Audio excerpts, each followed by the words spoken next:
पूनम जी सरन और क्यों क्यों लगी कल क्लास आपदा प्रबंधन पार्ट फर्स्ट। तो आज भी टाइम यहाँ मिला, ठीक है। तो चक्रवात सुनामी और आपदा को इंट्रोडक्शन पढ़ लियो, प्राकृतिक आपदा पढ़ ली, कृत्रिम मानव संबंधित आपदा पढ़ ली, ठीक है। अब आप बात करा एक एक आपदा के बारे में, जो चक्रवात और सुनामी पढ़ लियो, अगली आपदा है अपनी भूकंप, ठीक है। तो ये एक प्रकार की भूमिक आपदा यानी कि भूमि से संबंधित ये आपदा है। पहली बात तो आपको ये ध्यान है, भू मतलब भूमि, भूकंप यानी कि भूमि के कंपन से उत्पन्न हो रही है, ठीक है। भूकंप नाम से पता चल रहा है। अब देखिए, पृथ्वी की सतह में कंपन से उत्पन्न होता है, पृथ्वी की सतह में कंपन से उत्पन्न, इस बात का मतलब क्या है, ध्यान से समझना। इस बात का मतलब ये कह रहा है कि पृथ्वी के अंदर पाई जाने वाली जो आंतरिक प्लेटें हैं वो आपस में इधर उधर खिसकती हैं, जिसकी वजह से पृथ्वी के अंदर क्या होता है, कंपन होता है, जिस कंपन से क्या होता है, अचानक ऊर्जा उत्पन्न होती है और वो ऊर्जा तरंगों के रूप में बदल जाती हैं, ठीक है। और वो तरंगे ही क्या करती हैं, जो आपका भूकंप है उस भूकंप का कारण बनती है, ठीक है जी। इसके बारे में अपने आगे बात करते हैं। भूकंप का अध्ययन कहलाता है जी सिस्मोलॉजी। क्या कहलाता है भूकंप का अध्ययन? भूकंप का अध्ययन कहलाता है जी सिस्मोलॉजी। देखिए अगली बात वो मैंने अभी आपको बताई है, वो बात मैंने लिख दिया। पृथ्वी के अंदर लगने वाले बलों से अचानक ऊर्जा उत्पन्न होती है। पृथ्वी के अंदर लगने वाले बलों से क्या होती है, अचानक ऊर्जा उत्पन्न होती है, और यही अचानक ऊर्जा उत्पन्न हुई तरंगों के रूप में फैलकर भूकंप को उत्पन्न करती है। अब ये अचानक ऊर्जा, अब देखिए इस चीज को समझिए। ये मान लीजिए पृथ्वी है, हम रह रहे हैं पृथ्वी की सतह के ऊपर और भूकंप आता है पृथ्वी की सतह के नीचे। यहां से जैसे पृथ्वी के अंदर कोई हलचल हुई, हलचल से क्या हुआ, यहां से ऊर्जा उत्पन्न हुई और ऊर्जा से उत्पन्न होती है तरंगे। क्या उत्पन्न होती है, तरंगे। इस तरह से तरंगे उत्पन्न होती है और वो तरंगे क्या होती है, सभी दिशाओं में फैलती हैं। तो इस बिंदु को बोलते हैं जी फोकस। क्या बोलते हैं जी, फोकस बोलते हैं, ठीक है। तो ये जो इधर से तरंगे जा रही हैं यानी कि अंदर से तरंगे उत्पन्न होती हैं, फैलकर ये चारों तरफ फैल रही है, तो ये क्या करती है, भूकंप का कारण बनती है। क्या लिखा है, यह ऊर्जा तरंगों के रूप में फैलकर भूकंप को उत्पन्न करती है। भूकंपीय तरंगों का मापन यानी कि ये जो तरंगे हैं ये भूकंपीय तरंगे कहलाती है। तरंगे जो उत्पन्न हुई है उन तरंगों की क्या बोलते हैं, भूकंपीय तरंगे बोलते हैं। इन तरंगों का जो मापन होता है वो सिस्मोग्राफ के द्वारा किया जाता है। किसके द्वारा किया जाता है जी, सिस्मोग्राफ। भूकंप का अध्ययन सिस्मोलॉजी, भूकंपीय तरंगों का मापन सिस्मोग्राफ। अब फोकस की बात करते हैं। फोकस, हाइपोसेंटर और प्रवेश केंद्र तीनों एक ही बात है। ये क्या होता है, भूकंप का उद्गम या मुख्य केंद्र। इसका मतलब क्या है, यहां से मान लीजिए भूकंपीय, जहां पर हलचल हुई यहां से ऊर्जा उत्पन्न हुई, यहां से जैसे विद्युतीय भूकंपीय तरंगों का निर्माण होता है, जहां से भूकंप तरंगों का निर्माण होता है वहां से ही भूकंप का उद्गम होता है और वही केंद्र आपका कहलाता है फोकस। इस केंद्र से ऊर्जा मुक्त होती है, बता दिया। इस केंद्र से भूकंपीय तरंगों का निर्माण होता है और यही भूकंप को कारण बनती है, यही भूकंप को लेके आते हैं। अब अगला है जी अधिकेंद्र। अधिकेंद्र क्या होता है, फोकस के ठीक ऊपरी सतह पर। अब देखिए मान लीजिए यहां से तरंगे तो अपनी उत्पन्न होगी, ये हो गया आपका फोकस। अब फोकस के ठीक जो ऊपरी सतह होगी यानी कि ऊपर वाली सतह, ये वैसे 3D डायग्राम में ज्यादा समझ में आता है, लेकिन ये ऊपर वाली जो सतह भूमि के अंदर से बाहर की जो ऊपर वाली सतह आएगी, उसके ठीक ऊपर वाली सतह पर जिस भाग पर भूकंपीय तरंगे सबसे पहले आती हैं। अब जैसे यहां से भूकंपीय तरंगे निकली और सबसे पहले मान लीजिए इस सतह पे आ गई, तो ये जो सतह होगी ये होगा आपका अधिकेंद्र। क्या होगा जी, अधिकेंद्र। और इस अधिकेंद्र पर भूकंप सबसे पहले आता है और इन तरंगों की आवृत्ति और तीव्रता क्या होती है, बहुत ज्यादा होती है, जिसके कारण क्या होता है, इस क्षेत्र में सबसे ज्यादा विनाश होता है या भूकंप सबसे भयानक भूकंप है जो यहीं पर आता है। ये बात आपको क्लियर हो गई होगी, ठीक है। ये मैंने यहाँ पे भी लिख दिया है। अब आगे चलते हैं। भूकंपीय तरंगे कितनी प्रकार की होती हैं? भूकंपीय तरंगे होती है दो प्रकार की, भूगर्भिक तरंगे और सतही तरंगे। भूगर्भिक तरंगे वे तरंगे होती हैं जो भूमि के या पृथ्वी के अंदर उत्पन्न होती हैं, और सतही तरंगे होती है जो पृथ्वी की सतह पर उत्पन्न होती हैं। सतही का मतलब सतह, भूगर्भिक का मतलब भूमि के अंदर। यहां तक तो आपको कोई दिक्कत नहीं है। पहले अपने बात कर लेते हैं भूगर्भिक तरंगों, पी तरंगे।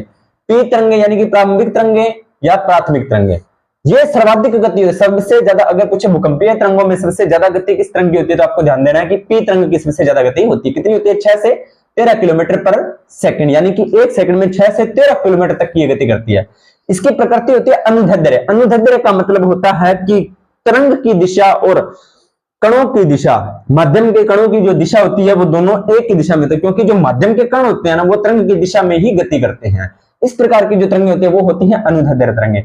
और इस प्रकार की तरंगों को, ये तरंगे अनुदैर्ध्य तरंगे होती हैं, वो ध्वनि तरंगों की तरह व्यवहार करती है और ये सभी प्रकार के माध्यम में गति कर सकती हैं, सभी प्रकार के माध्यम में ये गति कर सकती है। ये बात भी आपको ध्यान में रखनी है। अगला है जी एस तरंगे। एस का मतलब सेकंड, सेकंड का मतलब होता है द्वितीय। याद करने के लिए बता रहा हूं, एस तरंगे, सेकंड तरंगे, द्वितीय तरंगे। वैसे इन एस का नाम होता है द्वितीय तरंगे, ठीक है। एस तरंग का नाम है, जैसे पी और एस, उसी प्रकार से इसकी गति होती है जी कम, कितनी होती है? 4 से 7 किलोमीटर प्रति सेकंड होती है, 4 से 7 किलोमीटर प्रति सेकंड होती है। ये होती है जी अनुप्रस्थ तरंग। क्या होती है जी? अनुप्रस्थ तरंग। अनुप्रस्थ तरंग का मतलब होता है इसके जो तरंग की दिशा और माध्यम के कण के जो दिशा होती है वो लंबवत होती है, यानी कि तरंग की दिशा तो ये है और माध्यम के कणों की दिशा होती है इस प्रकार से, ठीक है। इस प्रकार की तरंग को बोलते हैं अनुप्रस्थ तरंगे, ठीक है। ये प्रकाश तरंगों की तरह व्यवहार करती है। ये किसकी तरह व्यवहार करती है? प्रकाश तरंगों की तरह व्यवहार करती है। ये तरंगे केवल ठोस माध्यम में गति करती हैं। केवल कहां पे गति करती हैं? ठोस माध्यम में ही गति करती हैं। ये बात आपको ध्यान में होनी चाहिए। अगला बात करते हैं सतही तरंगों के बारे में। पृथ्वी के सतह पर उत्पन्न होती हैं, जिसमें एक होगी एल तरंगे। ये सतही तरंगे होती है और अनुप्रस्थ तरंगे होती हैं। कौन सी होती है? अनुप्रस्थ तरंगे होती हैं। इनकी गति होती है सबसे कम 3 किलोमीटर पर सेकंड की स्पीड होती है इनकी। सबसे कम गति किसकी होती है? सबसे ज्यादा कहे तो पी तरंगे और सबसे कम पूछे तो एल। अब पी का मतलब पॉजिटिव, एल का मतलब लो, ठीक है। पॉजिटिव तो ज्यादा गति, लो का मतलब कम गति। याद हो गया होगा, कोई दिक्कत नहीं है। भूकंप में अधिक विनाश इन्हीं तरंगों के कारण होता है। किसके कारण होता है? एल तरंगों के कारण। भूकंप में जब से ज्यादा विनाश होता है वो इन्हीं तरंगों के कारण होता है। कौन सी? एल तरंगों के कारण, ठीक है। अगली तरंगे रेले तरंगे। ये कौन सी है? इसके कणों का कंपन दीर्घवृत्ताकार होता है। दीर्घवृत्ताकार का मतलब होता है ये तरंगे अनुप्रस्थ व अनुदैर्ध्य दोनों प्रकार के गुण इसमें पाए जाते हैं। अनुप्रस्थ भी होती है और अनुदैर्ध्य भी होती है। इस तरह के कणों का जो होता है वो दीर्घवृत्ताकार पथ में ये तरंगे गति करती हैं। दीर्घवृत्ताकार यानी एक बड़ा वृत्त बनाती हैं, ठीक है। ये होती है जी रेले तरंगे। अपनी ये तरंगे कंप्लीट हो गई है, स्क्रीनशॉट लीजिए इसका, फिर अपने आगे बात करते हैं। आगे बात करो। भूकंप के कारण बताने की जरूरत नहीं, हमें पता लगी हो वो गर्भिक प्लेटों के मध्य गतिविधियों से, ये इसका मुख्य कारण है।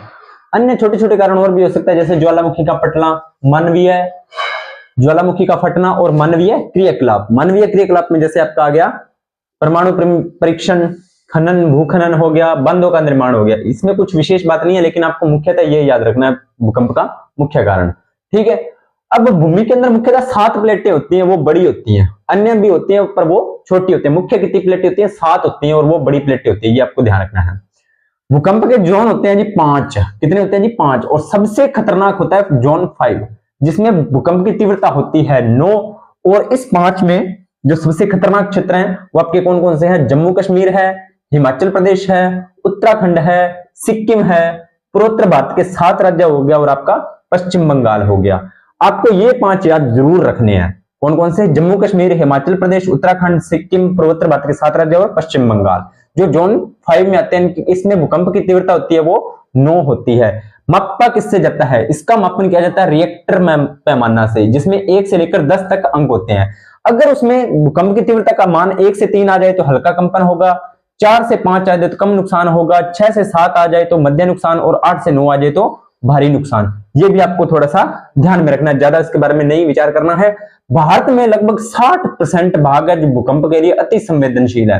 भारत का लगभग 60% हिस्सा भूकंप के लिए अति संवेदनशील है। ये बात भी आपको थोड़ा सा ध्यान में रखनी है।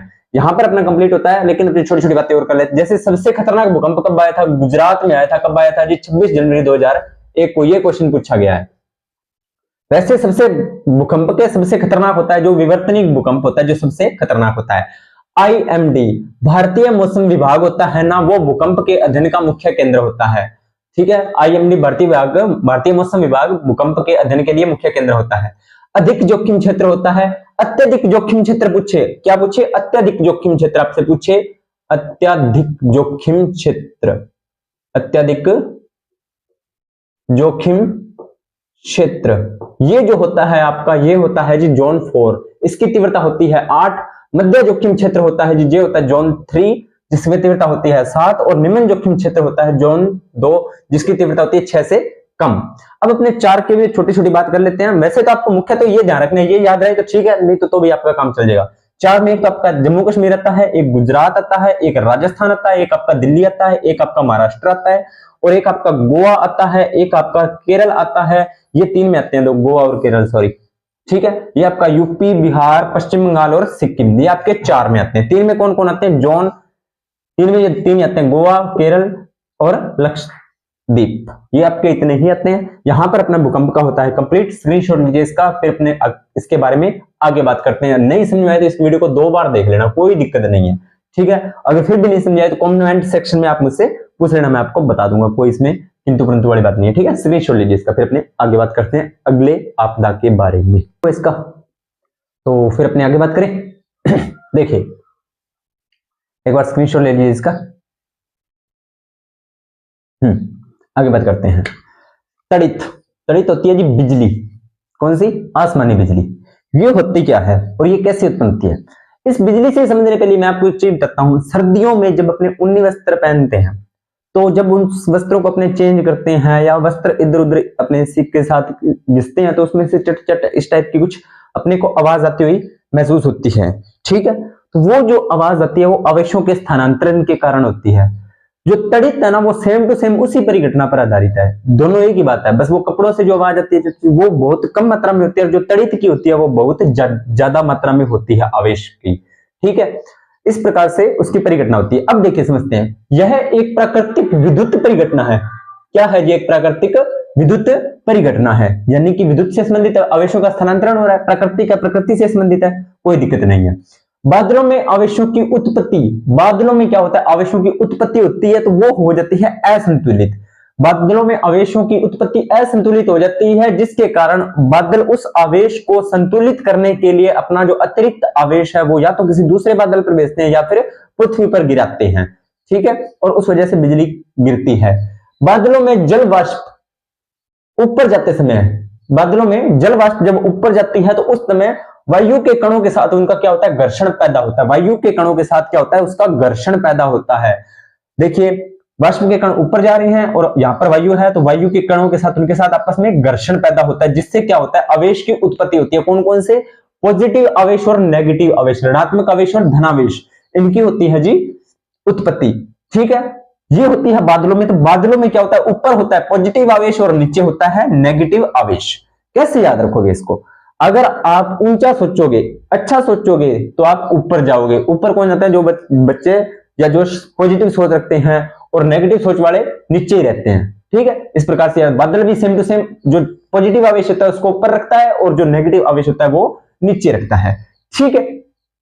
तो इस आवेश में असंतुलन के कारण आवेश क्या हो जाता है? इसमें आवेश की मात्रा अधिक हो जाती है। तो ये जो अतिरिक्त आवेश है ना, ये अतिरिक्त आवेश या तो क्या करेंगे? आवेश बादल इस पर स्थानांतरित, अन्य बादल पर स्थानांतरित करेंगे, या करेंगे पृथ्वी पर स्थानांतरित, ठीक है। और वो जब पृथ्वी पर स्थानांतरित करते हैं तो बहुत ज्यादा मात्रा में आवेश होता है, जो जब पृथ्वी पर स्थानांतरित होता है, पृथ्वी पर डिस्चार्ज होता है, उस समय चमक और तेज ध्वनि या तेज गर्जन उत्पन्न होती है, ठीक है। और वही तड़ित कहलाती है। आवेशों में विभाजन अधिक होने के कारण, आवेशों में विभाजन अधिक होने के कारण वातावरण में विद्युत क्षेत्र उत्पन्न होता है। वातावरण में क्या हो जाता है जी? विद्युत क्षेत्र उत्पन्न हो जाता है, जिससे संवहन धाराएं बहती हैं, ठीक है। जिससे क्या होता है? संवहन धाराएं, यानी कि क्या होता है? बादलों में आवेशों में विभाजन अधिक हो जाता है, और वायुमंडल में क्या होता है? जो आपका वातावरण होता है उसमें क्या होता है? विद्युत क्षेत्र होता है, वो उत्पन्न हो जाता है, जिससे संवहन धाराएं बहती हैं। अब ये कहता है कि बिजली का या तड़ित का निर्माण कैसे होता है, मैंने बता दिया है, लेकिन इसमें जो लिखा हुआ अपने और बात कर ले। बादलों में आवेश की मात्रा, बादलों में आवेश की मात्रा अधिक होने पर, बादलों में आवेश की मात्रा अधिक होने पर वह दूसरे बादल या पृथ्वी पर आवेश का डिस्चार्ज करते हैं। बादलों में आवेश की मात्रा ज्यादा होने पर वो क्या करते हैं? आवेश को दूसरे बादल पर ट्रांसफर करेंगे या पृथ्वी पर ट्रांसफर करेंगे, जिससे क्या होता है? चमक व गर्जन के कारण तड़ित उत्पन्न होती है। तड़ित उत्पन्न यानी कि बिजली गिरती है, ठीक है। सुरक्षा कैसे करते हैं? तड़ित चालक को इमारतों पर लगाना चाहिए, वह इन्हें पृथ्वी के साथ गूंज संकर्पित करना चाहिए, जिससे अतिरिक्त आवेश पृथ्वी के अंदर समा जाए। इस चीज को समझते हैं अपने पहले, देखो ध्यान से। ये मान लीजिए आपका नौकरी लगने के बाद अच्छा सा आपने घर बना लिया, छोटा सा बना देता हूं मैं, ज्यादा बड़ा, ठीक है। यहां पर जी बादल क्या कर रहे हैं? आवेश इन बादलों के अंदर हो गया अतिरिक्त, अतिरिक्त हो गया, ठीक है। इनके अंदर हो जाता है विद्युत क्षेत्र, वायुमंडल में क्या होता है? जिसके कारण विद्युत क्षेत्र उत्पन्न हो गया। अब क्या होगा? मान लीजिए ये बादल यहां पर अपना आवेश को डिस्चार्ज करेगा तो ये पूरा घर क्या हो जाएगा, तहस नहस हो जाएगा। इससे अच्छा क्या होता है कि आप क्या कीजिए, तड़ित चालक होती है कोई भी, ज्यादातर खास करके तांबे धातु की एक छड़ होती है जो तड़ित चालक के रूप में होती है। आप इस तरह से उसे अपने घर की छत पर लगा दीजिए, ठीक है, प्रॉपर बनाकर। घर के जैसे आपके घर की हाइट ही है तो उससे कुछ और ज्यादा हाइट पर ये लगा दीजिए किनारे पे। अब इस छड़ को क्या कीजिए, पूरे घर के अंदर से इस तरह से साइड में से दीवार में से गुजारकर पृथ्वी के अंदर भू संकर्पित कर दीजिए। पृथ्वी के लगभग 5-6 फीट नीचे से भू संकर्पित कर दीजिए। अब जैसे मान लीजिए ये बिजली गिरना चाहती है आपके घर पे, यानी क्योंकि वो बिजली देख के थोड़ी गिरेगी भी, ये आपका घर है, उसको तो जहां पे जगह मिलेगी वो वहां पे गिर जाएगी। सपोज कीजिए जब बिजली आपके घर पे गिरना चाह रही है तो आपके घर पे गिरने से पहले विद्युत क्षेत्र है, तो ये विद्युत की जो धातु की छड़ है, तड़ित चालक है, वो इसको क्या करेगा, इस आवेश को अवशोषित कर लेगा और इसको अवशोषित करने के बाद ये इसके थ्रू चला जाएगा आपका पृथ्वी में। कहां पे चला जाएगा, पृथ्वी में चला जाएगा और आपके घर को और आपको कोई नुकसान नहीं होगा। ठीक है, ये बात इसमें बोल ली गई है। खुले स्थान पर न, जैसे मान लीजिए बिजली का कोई मौसम है तो आप खुले स्थान पर नहीं खड़े रहना है। और इन केस आप सफर कर रहे हो, जैसे कि कार में, बस में सफर कर रहे हो, तो आप कार और बस जिस चीज में आप सफर कर रहे हो उसके व्हीकल होते हैं जो आपके, उसके चारों शीशे डाउन, मतलब चारों शीशे बंद करके आप उसमें आराम से बैठ सकते हो, वहां पर आप सुरक्षित हो, कोई दिक्कत नहीं है। तड़ित चालक का आविष्कार किया था जी बेंजामिन फ्रैंकलिन ने। किसने किया था, बेंजामिन फ्रैंकलिन। बेंजामिन फ्रैंकलिन नामक वैज्ञानिक था जिसने इसका आविष्कार किया था। आवेशों के बारे में भी इसने बताया था, बेंजामिन फ्रैंकलिन ने आवेशों के बारे में बताया था। तड़ित का तापमान कितना, यानी बिजली का तापमान लगभग 30,000 डिग्री सेल्सियस होता है। लगभग कितना होता है, 30,000 डिग्री सेल्सियस। तभी आप कई बार देखना कि जो बिजली गिरती है, अगर खेतों में गिरती है, किसी पेड़ के ऊपर गिर जाती है तो क्या होता है, क्या होता है, वो पेड़ हरा होता हुआ पेड़ भी जल जाता है। ठीक है, किसी इंसान के ऊपर जाती है तो वो इंसान जिंदा ही जल जाता है। सोचो कितना ज्यादा आवेश और कितना ज्यादा टेम्परेचर होता है। तो आपको उससे सुरक्षा रखनी है, बचाव रखना है अपना। अब कुछ प्राकृतिक आपदाएं जैसे कि बाढ़, सभी जानते हो, ठीक है, सूखा पड़ता है, उसके बारे में भी सभी जानते हो। ये नॉर्मल चीजें जो जहां से क्वेश्चन बनते हैं वो मैंने आपको करवा दिए, मेन जहां से ज्यादा क्वेश्चन आने की संभावनाएं थी। आप इसको पूरे क्लास को देखना, ठीक है, और इसको सपोर्ट करना। कुछ चीज रह जाए आपको लगता हो वो मैंने अपनी तरफ से पूरा करवा दिया है, आपको जो लगे भी नहीं करवाया तो आप मुझे कमेंट सेक्शन में बता देना, सर इसमें ये रहता है, आप ये और बता दीजिए, मैं आपको बता दूंगा, कोई दिक्कत नहीं है। इस क्लास को करते हैं यही समाप्त। अगला टॉपिक आपको बायोलॉजी से संबंधित कौन सा टॉपिक करना है कमेंट सेक्शन में बता देना, अगला टॉपिक अपने वही कर लेंगे। जो 9:30 वाली क्लास है वो आपको प्रॉपर मिल रही है, उसमें कोई किंतु परंतु वाली बात नहीं है। तब तक अपना प्रॉपर इसको पढ़ाई करते रहें, अपना ध्यान रखें, ठीक है, धन्यवाद।